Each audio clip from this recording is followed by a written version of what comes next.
medicina de ponta. Hoje eu tenho a honra de estar aqui com o Dr. Henrique Misawa, ele que é meu colega de Colégio Objetivo, do colegial, nos conhecemos há mais de 25 anos. Tudo bem, Henrique? Tudo bem. E o Henrique era um brilhante aluno no Objetivo. No Objetivo ele era o primeiro da classe, o primeiro do colégio, inclusive tinha uma classe de alunos especiais, que eu até fiquei um tempo tendo aula nessa classe de alunos especiais, mas realmente eu acabei voltando para a classe de alunos normais, digamos assim. Mas ele é um superdotado, realmente uma pessoa extremamente inteligente e dirigiu-se para a medicina de cirurgia plástica. Ele entrou na Faculdade de Medicina da USP e se formou lá em dezembro de 83, né? Depois ele fez residência em cirurgia geral lá na Faculdade de Medicina do Hospital das Clínicas, né?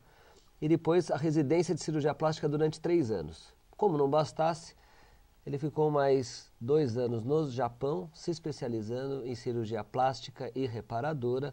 E, assim, é um super especialista, uma mão tremenda. E hoje nós vamos conversar aqui sobre estética e beleza, né? Os conceitos de beleza. Além de ser meu companheiro de Rotary, ele cuida dos grupos de intercâmbios de jovens, leva jovens para os outros países para conhecer, recebe. O Rotary tem essa função também, essa missão de intercâmbio de cultura entre povos. Enfim. Henrique, me diga uma coisa, qual que é o seu conceito de beleza? Bem, primeiro eu gostaria de agradecer a oportunidade de estar aqui e dizer que assim, beleza é um assunto muito amplo, muito polêmico, né, que como nós temos pouco tempo, eu não vou me estender muito, vou tocar em alguns pontos chaves, mais no sentido de despertar a curiosidade dos telespectadores. Me diga uma coisa, qual que seria assim o ideal de beleza? O próprio conceito, né, de beleza é muito variável, porque o que se considera bonito para alguns não é para outros. Né? Existe aquele ditado que para quem ama o feio e bonito lhe parece, é mais do que acertado esse dito popular, e depende muito assim de idade, depende de cultura, da época, do povo, né, parâmetros para comparação, moda, os padrões, né, que são estabelecidos e até coisas que estão no nosso subconsciente que muitas vezes a gente não percebe. Né? Nós temos aqui, né, fechando aqui um pouquinho, quem que acha a criança feia, né? É difícil, né? Pois é, então, aqui é um exemplo típico, né? Que pai, que avô, principalmente, vai achar uma criança feia, né? Então, todas as crianças são diferentes, mas todas são consideradas bonitas, né? E o conceito de beleza vem mudando, né? Ao longo do tempo, uma coisa só assim... para se ter uma ideia, aqui é um jornal de 1891 e se vê que naquela época existe aqui uma propaganda de um produto e que o pré e o pós, né, esse seria o pré e aqui seria o pós, parece que estão trocados, né? Porque naquela época o ideal era ser mais gordo, gordura era saúde. Tá dando para pegar bem aqui, fecha aqui, olha. A magrinha era feia, né? Era considerada feia. O que é plump, to get plump? Aqui é para ficar inchado. Você tinha um tipo de comida que era justamente para engordar. Era justamente uma propaganda, uma comida que levava ficar bonito. a engordar. Olha só, né? É interessante. Aqui é um quadro renascentista onde se vê que realmente naquela época a gordura era sinal de saúde, era sinal de prosperidade, diferentemente de hoje. O pessoal era mais fofinho. Os fofinhos que eram mais bonitos, né? Pois é. E hoje no Brasil, o que nós temos? Né? Que todo mundo quer melhorar, né, de alguma forma, tanto na parte do rosto, do corpo, né? E todos tendem a querer chegar a uma perfeição, né? Devido ao nosso clima tropical, principalmente, onde acaba se expondo muito mais do que nos países frios, né? Opa. Pulou um. Só para vocês terem uma ideia aqui, por exemplo, qual que seria o ideal? Né? Aqui tem vários exemplos, né?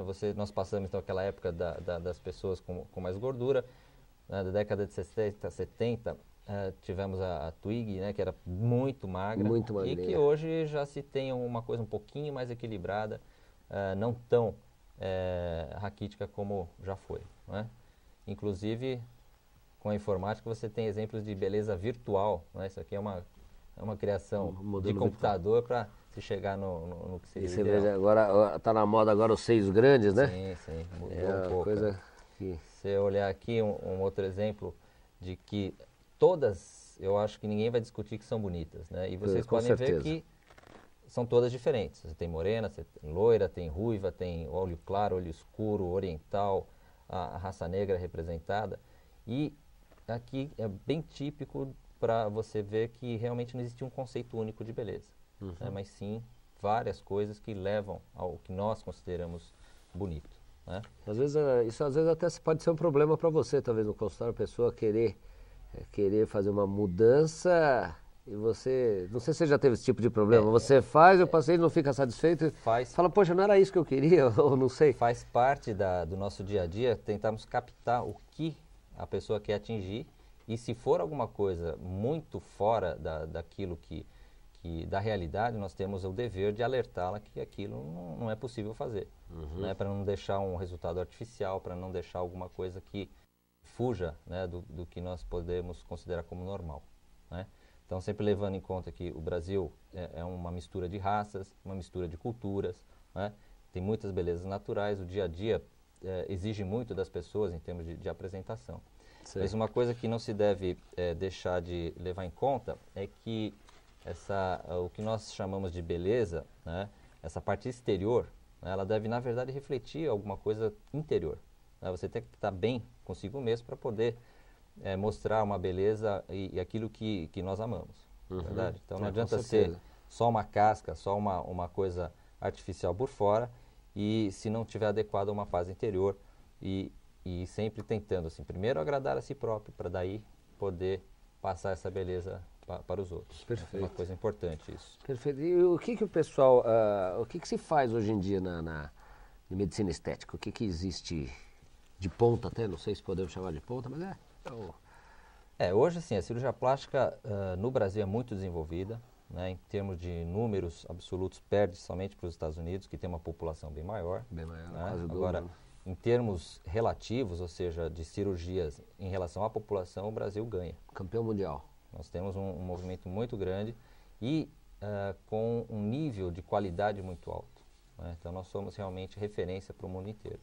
Então, dentro das cirurgias, né, nós temos a parte reparadora, né, que cuida basicamente da função, do restabelecimento da função, a parte estética, né, das cirurgias, que é visando beleza, os tratamentos vários para face, para corpo, aí com vários métodos, né, desde drenagem linfática, aparelhos, eletroterapia, laser, etc.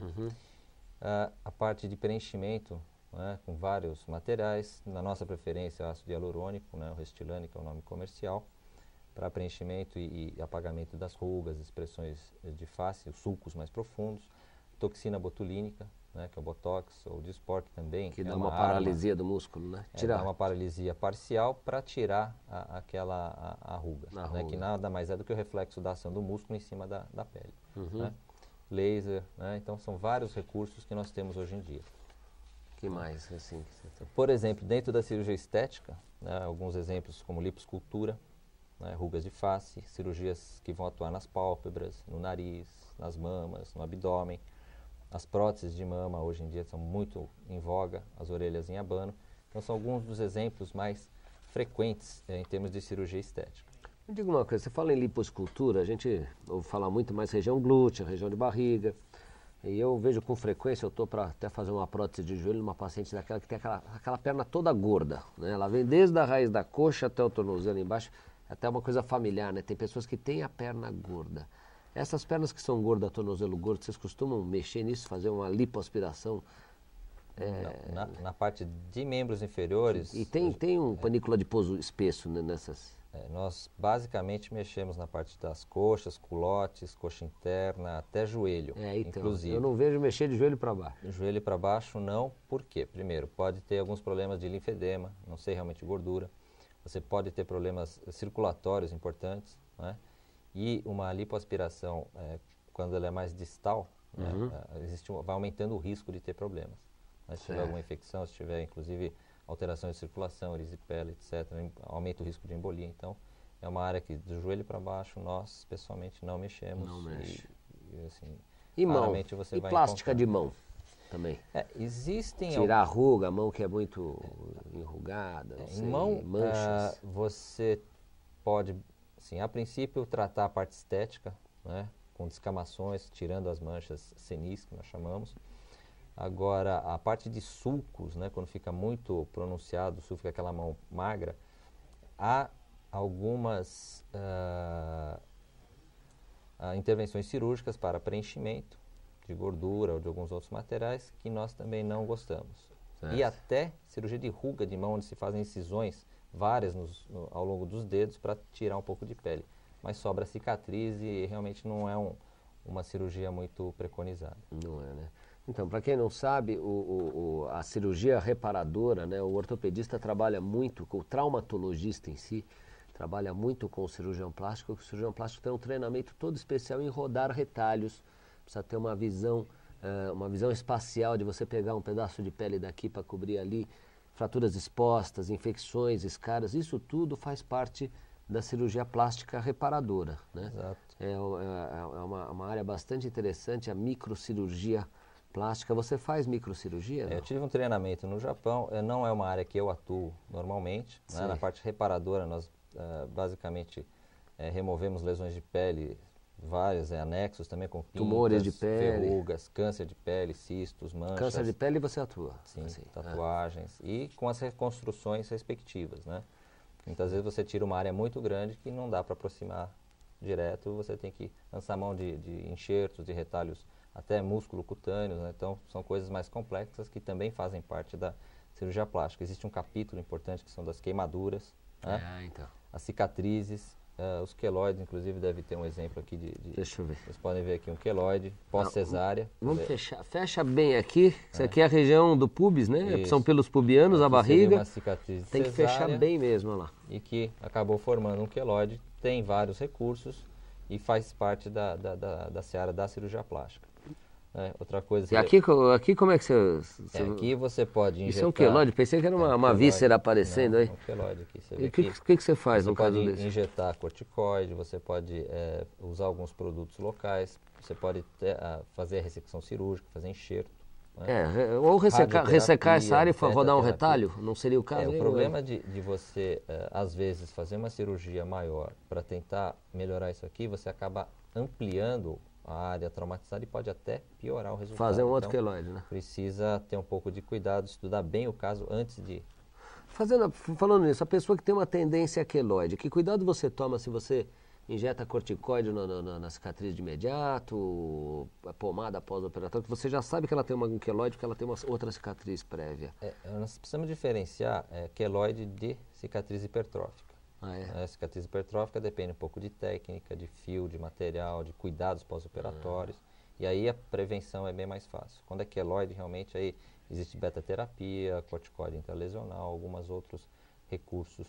Como que você diferencia o queloide da cicatriz hipertrófica?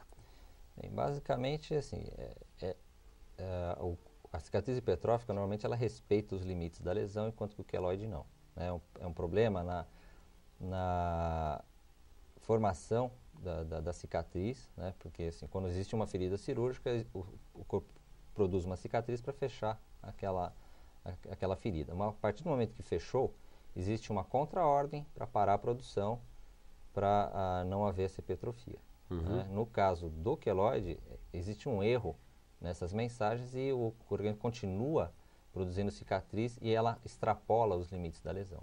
No caso da cicatriz hipertrófica, normalmente é por uma tração, por algum problema mecânico na borda da ferida e que o organismo acha que aquilo vai abrir, né? Então ele produz mais tecido para reforçar aquela área. Por isso que vocês usam tanto micropore, esteristrip, essas coisas, para diminuir a tensão, para evitar a cicatriz hipertrófica. Isso. E mas também, não só isso, mas no ato cirúrgico, você ter muito cuidado, delicadeza nos tecidos, pontos finos, pontos pequenos, tirar precocemente para não ter muita maceração na borda da ferida. Certo. Isso é fundamental. Aqui, só voltando uma coisinha aqui, o que é essa lesão aqui? Isso aqui é uma lesão pré-cancerosa? É embaixo na planta do pé, né? Isso aqui seria o dedinho, né, do pé, e vocês veem aqui uma lesão pigmentada, que nesse caso foi retirada e veio como um nevo displásico, que já é um uma lesão pré-cancerosa e que tem que se diferenciar de melanoma maligno, que é o câncer de pele mais agressivo, mais perigoso. Então é sempre fundamental que se visite o dermatologista ou cirurgião plástico se tiver alguma pinta suspeita para poder ser feito o diagnóstico. Perfeito. E hoje, o que temos aí na cirurgia plástica? Na área de estética nós vamos ver alguns exemplos aqui, né? Por exemplo, a liposcultura, que está muito em moda. Nesse caso aqui nós vemos que tiramos o excesso acima e abaixo, aqui do glúteo, e tivemos uma projeção desse glúteo sem colocar nada nele. Né? Então temos um contorno você só retirou. maior, tiramos o excesso e fizemos essa, por isso que chama lipoescultura. Na parte abdominal, vocês veem que melhorou muito aqui o contorno abdominal. Se você puder ver a próxima aqui é uma vista posterior. É a mesma paciente. É a mesma paciente, vocês veem aqui, ó, como melhorou esse contorno. Aqui havia um excesso em cima, tem um culote grande, tem uma depressão e aqui nós conseguimos uma linha bem harmoniosa. Né? Vocês terem uma ideia, esse sulco glúteo que ia para baixo, agora passa a vir para cima, quer dizer, ficou com um glúteo muito mais definido, sem você lançar mão de próteses ou coisas afins, né, que sempre seria um corpo estranho. Vira e mexe, quando eu estou no centro cirúrgico, eu passo, tem lá um cirurgião fazendo lipoescultura, mas eu acho uma coisa assim, é mecânico, é um agulhão que você vai sugando a gordura. E o risco de você levar, porque você não acaba lesando o nervo sensitivo ali, a pessoa ficar com áreas dormentes. Quais são as complicações da lipoescultura, assim? Existem algumas técnicas, né, para lipoaspiração, né, que seria seco, você tem com injeção de grandes quantidades de líquido, tem vibrolipoaspiração, com ultrassom, com laser, mas são todas assim coisas que nós achamos que fazem muito mais uma propaganda como uma novidade do que realmente um efeito benéfico para o paciente. Né? E o fundamental é você ter uma técnica apurada. Primeiro, uma indicação precisa de retirar volumes de gordura localizada. Não é para emagrecer. A lipo não é para emagrecer. É para tirar a gordura localizada. Segundo, é você se ater à camada de gordura mais profunda. Você tem na pele, você tem uma camada mais superficial e uma camada mais profunda, que é justamente nessa mais profunda que nós temos que agir. Às vezes nós vamos um pouquinho mais superficialmente quando tem muita celulite para ajudar a quebrar aquelas traves e melhorar a superfície, né, daquela casca de laranja que caracteriza a celulite. Então mas não se deve aspirar muito superficialmente. Né? Mas então para a celulite a lipoaspiração funciona? Ela quebra essas traves? Na verdade, assim, ela não é uma indicação para a celulite. Não tá? Ela ajuda indiretamente por quebrar essas traves. Né? E temporariamente você perguntou sobre a inervação, realmente às vezes pode ter algumas áreas de hipossensibilidade, mas depois recupera depois de alguns meses sem problema nenhum. E para a celulite, o que se faz? Você tem vários tratamentos, né? Desde de dieta, né? Passa por algumas medicações cujo efeito é discutível. E a gente atua bastante, além da lipo, né, como eu falei, indiretamente, a parte de tratamento corporal também vai bem. Né? Drenagem linfática vai bem, eletroterapia, alguns tipos de massagem, coisas que ajudam muito a melhorar esse aspecto, cremes locais, né, E o exercício, eu nunca vejo... Exercício sempre é fundamental. São fundamental, né? Duas coisas fundamentais, dieta e exercício físico. Tá? Porque não adianta... O cirurgião plástico faz uma lipo, tira um volume grande e depois a paciente engorda 10 quilos, não resolve. Nós vamos falar daqui a pouco de plástica de mama, que eu pego as dorsalgias aí, e vem aquelas meninas gordinhas, tem o seio grande, eu falei, emagrece primeiro, depois deixa o seio para depois corrigir. Para rugas, o que se faz aí? Então aqui é um exemplo extremo, né, que seria em homem e calvo. Né? E vocês veem que mesmo assim nós conseguimos esconder bem as cicatrizes, elas não aparecem. Nós tratamos aqui a parte do terço superior, vocês podem ver como melhorou, a parte das pálpebras, né, o terço médio aqui da face, a parte aqui do pescoço, tinha uma papada muito grande. Olha, tirou bem a papada aí. Né? E aqui também é para exemplificar que nós devemos atuar naquilo que incomoda o paciente, que é a queixa do paciente. Esse paciente específico, ele me falava que se mexesse qualquer coisa no nariz, ele perderia a identidade dele. Então, por isso ele não queria mexer, então não se mexe. Perfeito. Se o paciente queixa, desde que seja possível melhorar, nós fazemos. Se não, fica como está. Né? Uma outra área que nós atuamos bastante é na região das pálpebras, né? Uma paciente que vocês veem que ganhou muito, né, com a cirurgia de pálpebra, né? E nesse caso nós também demos um pequeno trabalho aqui no nariz também, mas vocês veem aqui nessa lateral como melhorou, né? Só essa região da pálpebra sendo corrigida em termos de pele, em termos de bolsas de gordura em excesso, em termos de musculatura e um pouquinho só no nariz. O que você faz aqui no nariz para melhorar desse jeito? Ficou bem mais bonito. Então são cirurgias cuja abordagem é toda por dentro do nariz, não tem nenhuma cicatriz externa, e nós melhoramos aqui mexendo na cartilagem alar, né, que forma a ponta do nariz, mexemos um pouquinho aqui no dorso, né, retificamos um pouquinho esse dorso, você tinha essa ponta caída, nós elevamos um pouquinho, né, e melhorou também a função, e nesse caso ela tinha um probleminha de septo, que também, nos casos mais graves, nós entramos em conjunto com o otorrino para corrigir a parte funcional, que é importante, que eu acho que é mais importante. Quer dizer, nós Exatamente. Tem um nariz bonito que não respira. Você entrou num assunto agora, porque a cirurgia reparadora, a reparadora normalmente os planos de saúde dão cobertura, né? Sim. Agora a cirurgia estética não. Não. Tem pouquíssimos planos que têm essa cobertura. Quando você vai fazer um desvio de septo, o plano em geral então cobriria. A parte funcional normalmente cobre. Mas aí é da área do otorrino, né? Sim, o otorrino. É um então a otorrino internação, né, a parte da Quer dizer, mas do cobre, otorrino, a despesa mais pesada é coberta, né? Quer dizer, que seria a internação, sim, a internação. vai coberta, né? Perfeito. E aqui em cima? Essa foto aqui é justamente para desafiar o telespectador a mostrar onde ficam as cicatrizes, né? Que você vê que fica realmente bastante dissimulada, né? Isso aí você Então, dá ponto resultado aquele muito bom. absorvível com monocrio? Não, no caso aqui foi com mononylon, 6 zeros, ponto contínuo intradérmico. E depois você tira? Uma semana é retirado. Já tira com uma semana. Você vê que não fica nada de cicatriz, né? Então aqui o caso, um outro nariz. Olha né? que diferença. Há um desvio aqui também de septo, ela tinha uma dificuldade de respirar devido a um trauma, ela quebrou esse nariz, uma ponta globosa, né?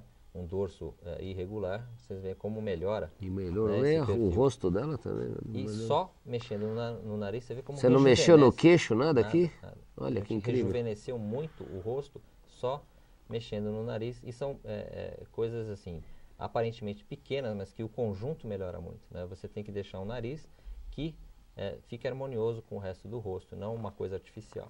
Né? Então só uma elevação, um pequeno afinamento da ponta dá um resultado muito bom. Eu acho fantástico, realmente. E, importante, o paciente está respirando. Lógico, ele melhorou a função, não só a estética, mas a função melhorou também, né? No caso, as cirurgias de abdômen, né? Vocês veem que aqui no caso é o que nós chamamos de mini abdominoplastia, uma cicatriz pequena, né? Não tem cicatriz no umbigo e foi associada a uma lipoaspiração. Vocês veem que também então o contorno corporal melhorou muito e especificamente na área do abdômen também houve uma melhora muito significativa em termos de contorno, né? E com uma cicatriz pequena. Nos casos mais graves, né, onde há um excesso maior de gordura e de pele, a cicatriz é maior, a retirada de pele é maior e aí também fica uma cicatriz em volta do umbigo também, né, além de uma cicatriz maior aqui embaixo. Aqui no caso você retirou um bom pedaço de pele também, né? Não só gordura, você retira a gordura. Tira pele, gordura em excesso, mas não pode tirar muito porque nós temos que manter um mínimo de distância entre o umbigo e a pube, né, para poder ficar esteticamente harmonioso, não chamar atenção. Se esse umbigo tivesse muito baixo, ia ficar antiestético. Quando fica antiestético, depois fica difícil consertar, né? Também é uma coisa... eu acho cirurgia plástica extremamente difícil, tem que realmente ter cuidado. Orelhas em abano, né? Você vê que com uma cirurgia pouco agressiva melhora muito o resultado. E uma criança que antes era mais séria, mais triste, sem você falar nada, ela passa a sorrir e volta, né? Interessante, né? Então aqui uma cirurgia de mama, só para não chocar, mas assim, a diferença entre uma mama já quase terminada com uma mama essa aqui não operada, completamente caída. né? Então vocês veem aqui como melhora, né, em termos de volume, de forma, cicatriz muito pequena, o mamilo que olhava para baixo passa... A pessoa não perde a correta, sensibilidade no mamilo? Não perde a sensibilidade porque nós mantemos o feixe vascular nervoso íntegro, né? No caso do homem, né, uma ginecomastia, a mama desenvolvida no homem, que vale lembrar que também pode ser sede de câncer de mama. Câncer de mama. Então, uma correção. E garotada aí que toma boa, seus anabolizantes sim, em academia, dá também. ginecomastia e tem que tirar só sai com plástica, né? Anabolizante, a moçada que quer ficar forte aí, ó, candidato a uma cirurgia plástica. Então, as próteses, né, você pode pôr atrás da glândula ou atrás do músculo. Nós preferimos atrás da glândula sempre que possível e preferimos a via inframamária, né? Existe a axilar e a areolar também. Pode passar um exemplo, né? Um resultado bastante ficou bonito. Cicatriz não aparece, volume, forma, um colo bonito. Aqui uma reconstrução de mama, aqui uma mama já operada, que foi retirado mais tecido nesse caso, e no mesmo ato nós fizemos a reconstrução com prótese e colocamos uma prótese na mama contralateral para dar simetria. Vocês veem que é um resultado muito bom, inclusive em termos de cicatriz, na parte oncológica, né? Muito bom. Poxa, Henrique, você está de parabéns. Eu sempre soube que você ia ser um grande médico, já do tempo que a gente já se conhecia no Objetivo. Sempre se sobressaiu lá. Obrigado. Obrigado aí pela presença, viu? Eu agradeço a oportunidade e estou aberto a perguntas. Depois, se alguém quiser entrar no site para ver, se tivermos a chance de voltar de novo, falar mais alguma coisa. Perfeito. Estamos abertos. Bom, obrigado. Vocês querendo saber mais informações, vocês entrem no site da Lynx, www.com.br, e voltamos a semana que vem com mais alguma novidade. Henrique, muito obrigado e até lá.